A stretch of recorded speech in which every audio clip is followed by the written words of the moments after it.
At this time of year in any sports season, we tend to hear about how important it is to run through the finish line. The NDSU men's basketball team did just that last year and are looking to channel that same energy with only a few games left before Sioux Falls.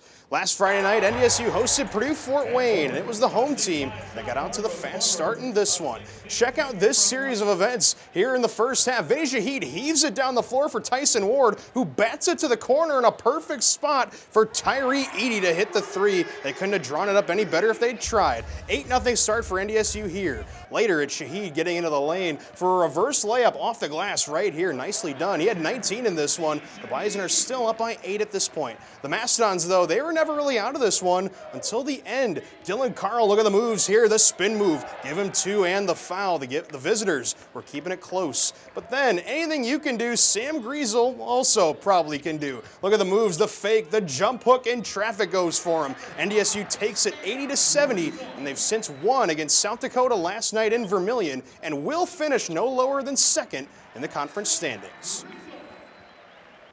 It cannot be disputed any longer the Bison women's basketball program is in a better condition now than it was at this time a year ago. The team led by 21 points at halftime against Purdue Fort Wayne last week, and it wouldn't get better for the visitors. Let's jump ahead here to the third quarter, where Circling Rimdahl will find freshman Olivia Skibble in the paint, and after a couple bounces off the rim, it goes for her. She was also fouled on the play, and the Bison are up by 25 at this point. Later, Skibble's again working down low, misses this shot, but Raquel Terrer Van Gool is there for the rebound and the layup off the glass. She had 12 points off the bench in this one. But the Mastodons, though, they'd also get some solid production from their bench as Hannah Hess in transition hits a three-pointer here, but it was just a little too late. Just a minute later, Nicole Scales off a rebound will take this one end-to-end. The lefty layup is good for her, plus the foul. The Bison win this one big and now have more victories at this point in the season than they had all of last year.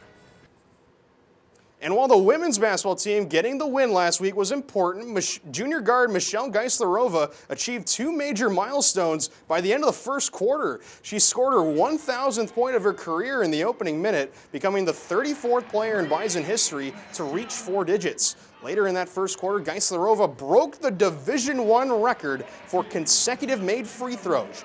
She's now made 72 in a row coming into tonight. The previous mark was 70. Coming into tonight, Geislerova needs 47 more to reach the all-time NCAA record of 118 that was set in 2018. The home season is now over for the NDSU wrestling team, who gave its fans a lot to cheer about over the weekend.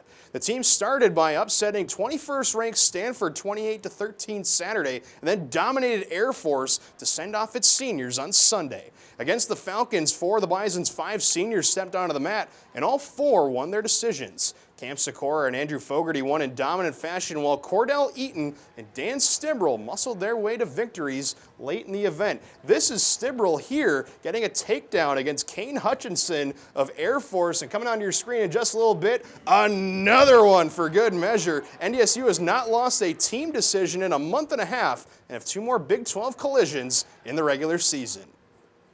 The Minnesota Wild have had quite the interesting month of February, to say the least. The team was in Vancouver last night trying to curb its recent trend of losing against the Canucks. To the third period here in a 2-2 tie, Vancouver will cycle this puck around before it gets to JT Miller, and he rifles one past Devin Dubnyk to put the home team up by a goal. But the visitors, though, they would respond. This shot goes wide before Alex Galchenyuk banks it in off a body in front. This one's tied, and it'd head to a shootout. Tied still in the 5th round. It's Galchenyuk on the backhand that would put it away for the Wild. 4-3 Minnesota wins as they keep pace in the playoff hunt.